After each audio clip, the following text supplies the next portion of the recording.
Alrighty, let's go ahead and cover the setups that we talked about over the weekends for potential plays for today. As expected, Amazon and the market gapped up. However, Amazon was very strong, pushed right through the 5 minute. Like I was expecting it was to push right through the 5 minute. Now it got too strong. The volume was very green, so it got very strong. So I chose to not buy the puts. I chose to sell a call option, and I put my limit order right at 34.98. Well, guess what? It did not hit 34.98, and it just went right down. So I missed it by a fraction. I mean, I think almost they almost see my order and didn't give it to me. I mean, that's as funny as that sounds. It seems very.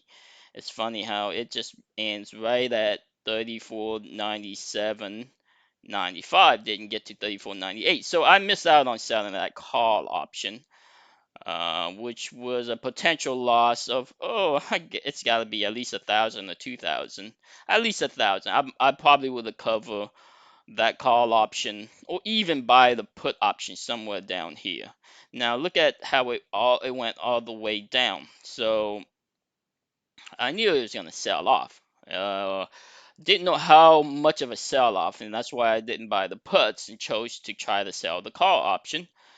Right up here, sell the call option, didn't get it, but the point being that the setups that I had in mind for Sunday led me to making the right decision. So I had also talked about level to level, and you can see completely this is level to level. So what I had predicted was going from the Fibonacci line 5550 to the magnet line of the 60-minute. So the ink has now dried. This setup is now written in stone. What that means is that the programs are going to be adjusting for these type of technicals, right? Level to level is now written in stone for recent behavior. This is the most recent behavior. So programs are now going to be readjusting for this. And you can see right there, it went completely to this level. Okay, that is not a mistake. Anybody who think this is a coincidence and it just happened to be right here is fooling themselves. Okay, this is not a coincidence. This is not luck. I did not draw in these lines after the fact. None of these lines are drawn in after the fact. These lines are there for at least a year, or at least 6 months, and they behave the way they behave, and now they are dry. That means this setup indicates this is a technical behavior. Level to level is a technical behavior. So at this point, you say, well, it's at the 60, it got to bounce. No, it does not have to bounce at the 60. What it means is that there's a reaction at the 60, and it may stay at the 60 for quite some time. It might stay bouncing around here. Okay, it might stay around because remember, to this is triple witching, triple week this week is triple witching, so it's may fluctuate. Let's look at the 15 again.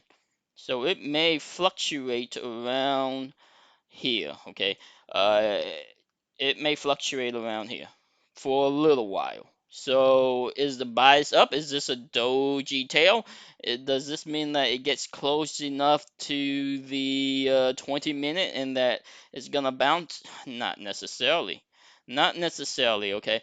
What we're seeing here is the volume is not sufficient, in my opinion. This volume is not sufficient to really indicate whether it's going to go up or down. This volume is really too light.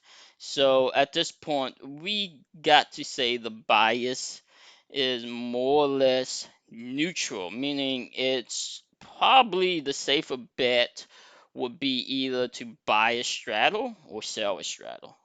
So which one? Buy a straddle or sell a straddle? I really don't know because this McCullen oscillator says it's gonna go down, so you can say it's gonna go down.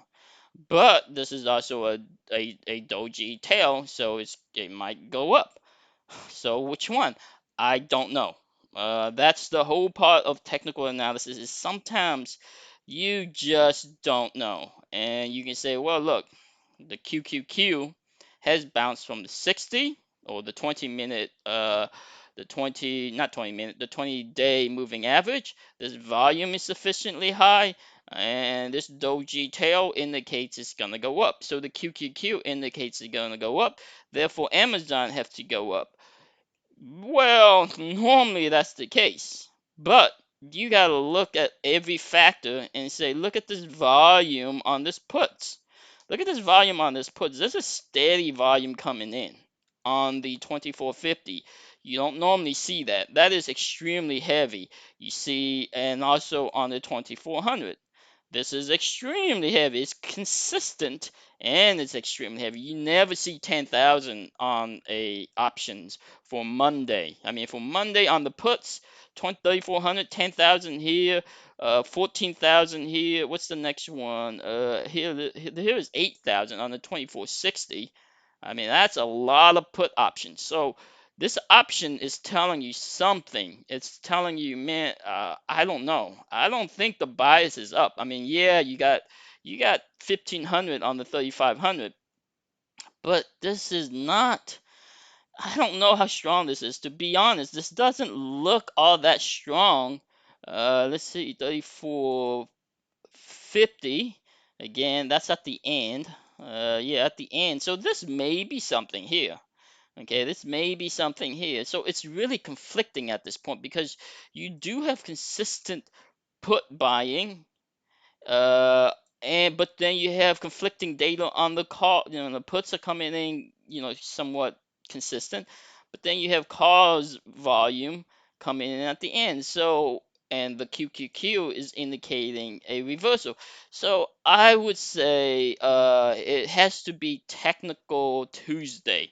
What is technical Tuesday? Well, today is pretty much technical Monday. I mean, if you kind of ignore the extreme, let's say you ignore this part. This is technical, right? This is the doji tail went up to VWAP. VWAP fail, went back down. A doji tail again, go back up to what is this? The flat line. I mean, and then you penetrate the VWAP. You got doji top, and then you got failure doji tail. So more or less, this is technical Monday. Technical Monday occurs because you have consistent volume on the puts options and the call options, so it's conflicting data. It's not a one-way directional, like low, level to level, end of day low, end of day high, where you see conflicting or confounding profuse volume on one side versus the other. This is volume that are pretty much coming on both sides. When it comes on both sides, it's going to be more or less technical.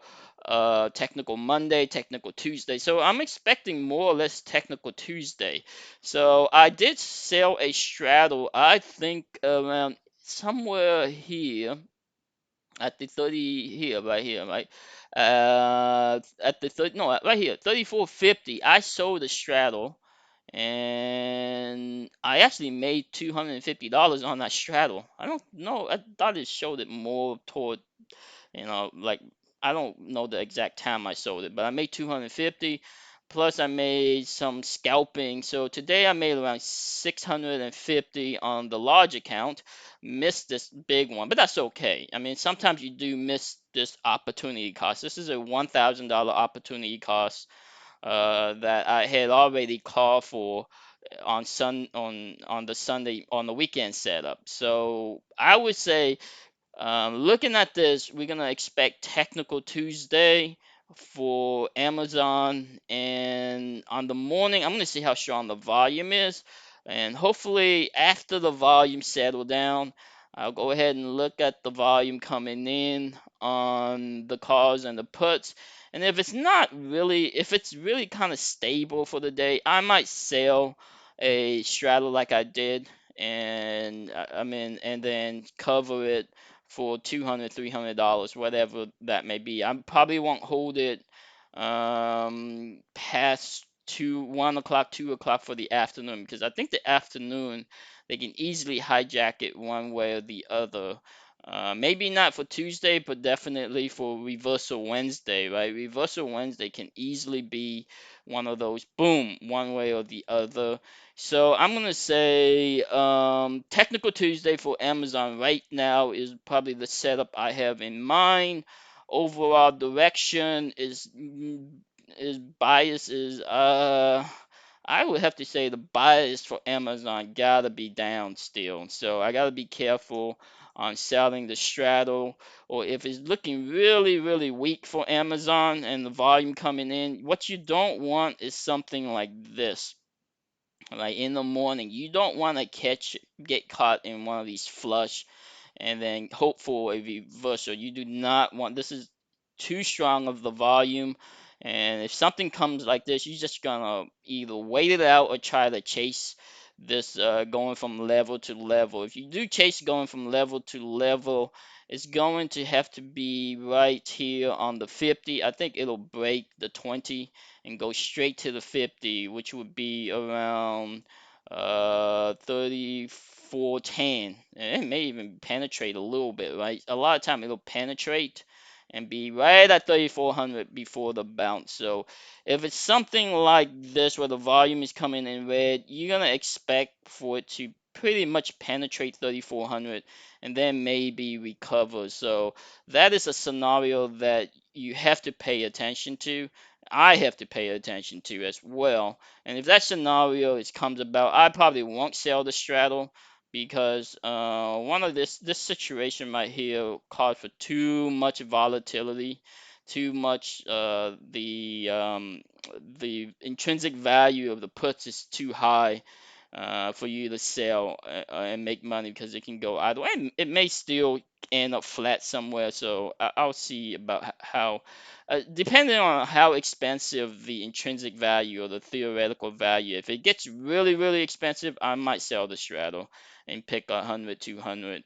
But I won't stay too long. So that would be for Amazon for that setup. Now let's look at Apple. Apple, I did not play, but Apple obviously gapped up. Look at that. And did it really do what it looks kind of conflicted right here. Let me see. This is 5 minute. Oh, okay, here it is.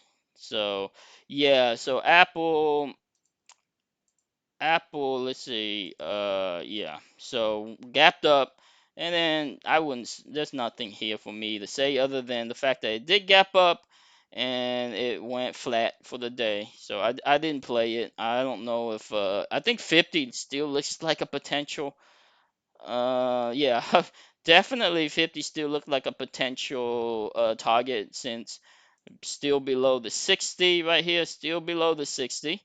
And yeah, that will be the direction. Now I didn't play it, so, but let's see, Facebook now officially looks like I called it. Double doji. I thought, yeah, double doji on the right here, right? Double doji on the weekly, and that means it's a down day. So it did end up down. It went straight to the 60. You can see it went down for today, went straight to the 60. So let's take a look. Oh, gapped up. Let's see if it, yeah, it gapped up, penetrated. So yeah, went to the 60. So again, I didn't play Facebook. I did sell a Shopify. So let's take a look at that Shopify, and made 500 on this guy. I did sell it when it was, I think it was down here. I did sold a call, a put option, and then made that on the upswing. So Shopify is still looking, let's see, yeah, I would say it's still looking negative, but it's not it's not as easy to play, I think. Um, yeah, it's definitely not easy to play. I would say, it's still a good straddle if it gets to this point. So I may sell a straddle if it bounce all the way to this level to the 60. Let's see what that is at. This is 1530, 1513, which is right around here, right? So that's pretty much a lineup. So if it gets to this level right here, I'll probably sell a straddle and collect, a few hundreds or whatever. Let's say Bookham. I did miss out on Bookham, but it's still right there.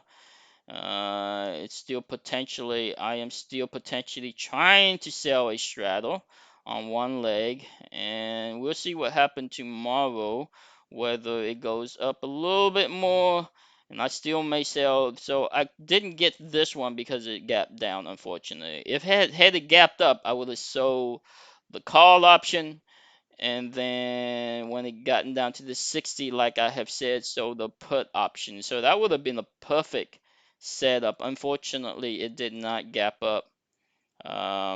Now I did miss, unfortunately, yeah, it went all the way down here. Now had it gap up to like right here, I would have had it.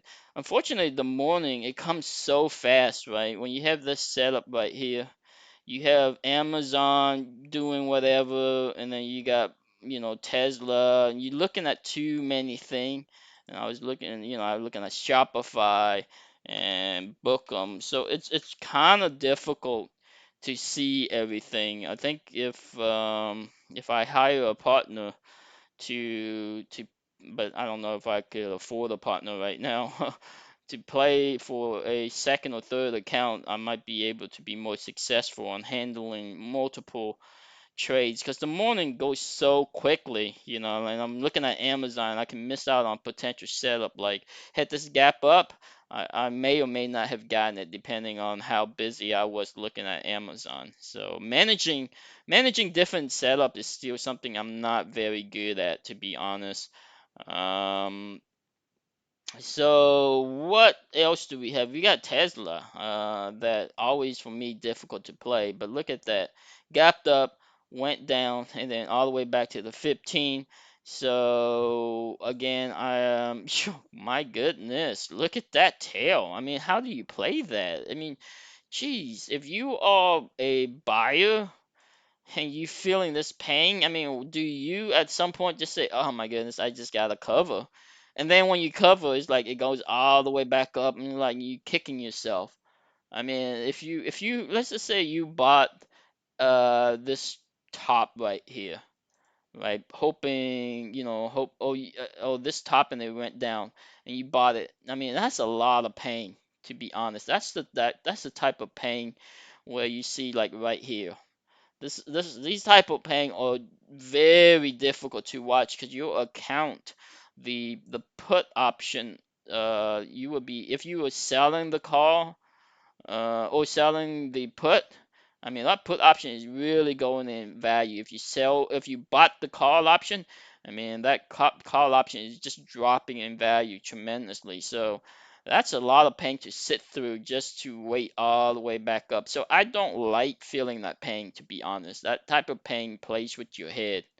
Okay. So making bad trades, there are people who can handle making bad trades and make swinging big and hitting big and missing big. To me, that just doesn't feel consistent. I like to be right 99% of the time. I do like to be right a lot of the time and just being consistent so that I know my strategy is consistent, and even though, that's more like a risk management account, even though it's consistent making money, You don't get really big gains, but that's, right for right now it's okay for my mental state, because I feel like when I do make this big mistake or whatever, before I would be down like 5,000, 10,000. It's just really, I can't readjust. I can't readjust to making the big gains, and it wasn't a consistent or it wasn't a good strategy for me mentally to be in the right state of mind.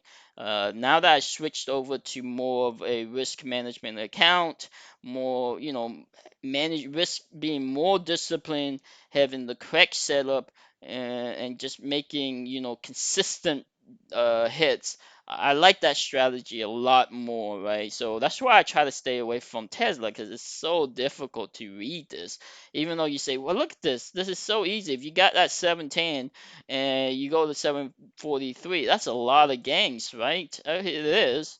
It is. But, if you don't read it just perfectly, you're not gonna make those gangs, right? I mean, this guy, look at this. This going all the way down to 10, right? If you buy it at 10, two, three options at 10, and you sold it at 20, well, that's 3,000. I mean, that's nice, right? You bought 10, that's 10,000 to 20, that's 10,000. I mean, that's so easy. Just buy 10 options, sell 10 options. Easy peasy. It looks easy, and it is easy. Trust me, it is easy. However, you have to have that mindset of being able to lose or hold. If you get it wrong and you bought 10 option here, you be down 5,000, 10,000. Being down 5, 10,000. Can you handle that mentally? Are you able to handle that type of pain? I'm not able to handle that pain right now. So at this time, I don't like that feeling of being wrong and being down 5, 10,000. It'll just mess up my whole mental set, so that I cannot play these type of strategy consistently. So being able to have the confidence and having consistent gains is where I like to be at right now mentally. And maybe when I'm ready to transition back to, buying 10, like the setup is just perfect. I buy 10 options of Tesla, right? Because at this point, you don't know. I mean, this looks so obvious, right? A flush down and a goes right back up. I mean, I've seen that setup before. Here it is on Amazon. Flush down, goes right back up. But yeah, there's a million other setup where it doesn't do that. It flushes down, goes up, and then flushes down some more. I mean, the chance of this is higher than the chance of that, but still, it still can do that, right? Because the VIX at some point was pretty high, and that VIX right here was going pretty high, so it could have just broken out, right? At this point right here, it could have just broken out and kept going. So the VIX, let's see what the VIX is doing. Yeah, so I mean, this VIX is showing something, and it can easily keep going, right? I mean, this is just the first leg down, or the first day down on this kind of McCullen oscillator. So Tuesday can be pretty bad depending on how much the shorts want to hit it, how much interest. Now, it is triple witching, so I don't know if, I mean, they can easily, let me tell you, they can easily hit this thing and get it, like a flush kind of thing on Tuesday. And then on Wednesday, it will be reversal Wednesday, where it's close enough to the 50, kind of like this, and then it'll be reversal Wednesday going back up. So that is a very likely possibility based on what I'm seeing on the VIX. So I would be very careful tomorrow on not on just letting it settle, being patient, being really really disciplined, and really reading the signal correctly. I mean, I don't want to make a mistake tomorrow. I think Tuesday is one of those days where it can be bad. Today it could have been bad, but I think it turns out, after the initial volume kind of went away on Amazon, this initial volume, then it was more like technical Monday. So it wasn't that difficult to read. However, Tuesday, if the volume comes in a lot heavier, yeah, it's gonna be heavier volume means it's gonna be able to go wicked on one way or the other. So we'll see what happens. What else do let's just take a quick look at Google. Nothing there on Google. I don't think it bounced on the 20. I mean, that's expected. Google is so strong. And then of course, Moderna mRNA. Yeah, no capitulation top, right? So, and then it went down to the 60, or pretty much close to the 60. So the SPY, still, oh yeah, same thing as what the bounce on the SPY to the 20, still below the 60. So I would say it's still looking negative, right? I mean, there's no other way to look at this. As long as it's below the 60, it's still negative, and the QQQ is also below the 60. However, this is a doji tail, but so long as it's below the 60, it's still negative. So the bias for tomorrow, I think, is either flat to down. I cannot say this is a positive bias just because there's a doji tail. Just because there's a doji tail here and this is green, I can't really say this is a doji tail. A doji tail is more where it's like that, right? There's some kind of a hit. It's more like there's something, something where it got hit down. This is not a doji tail. This is a doji tail where it got hit, right? And so reading the technical, here is a doji tail too, where it got hit. Here is a doji tail where it got hit, and it's at a technical line. This right here, this is not. I mean, I guess it could be, but it's not really. It could be a mimicking a doji tail. So this could be a head fake. And anybody who say, "Look, this is the doji tail, is bound to go up," may easily get head fake. And next thing you know, it's at this level or close to this level. So I think it's pretty risky tomorrow, Tuesday. I mean, I don't even know. Now looking at it, I'm not sure if it's gonna be technical Tuesday. It may be one of those Tuesday where it's gonna be high on the VIX, kind of like a sell-off Tuesday, a low of day. Can it be a low of day where it ends low of day on Tuesday? Yeah, it definitely can. I mean, anytime it can do that, right? Especially this volume looks nice, but still, I think the risk is there that there can be a sell-off Tuesday or end of day low on Tuesday. And so a safe bet if you want to play is probably going to be these Game and AMC. They still look, I mean, they still look strong as heck, right? Still look like the squeeze is on, the flush is on. I mean, not the flush, but the squeeze, the short covering, the hijacked. The day trader is still looking to try to, because it's triple witching, option expiration. So there's a lot of interest on this guy. So I don't know if game is gonna be able. I mean, AMC looks a little bit stronger. So this thing may collect some steam and go to 60. So I mean, I won't be playing it. I'll be watching it, but I don't think I'll be playing it. I'm just not in the right mindset to be playing a game in AMC. But yeah, that is the setup I have today. Hopefully, I'll reveal my video and make sure I don't miss anything. But that is what I have in mind.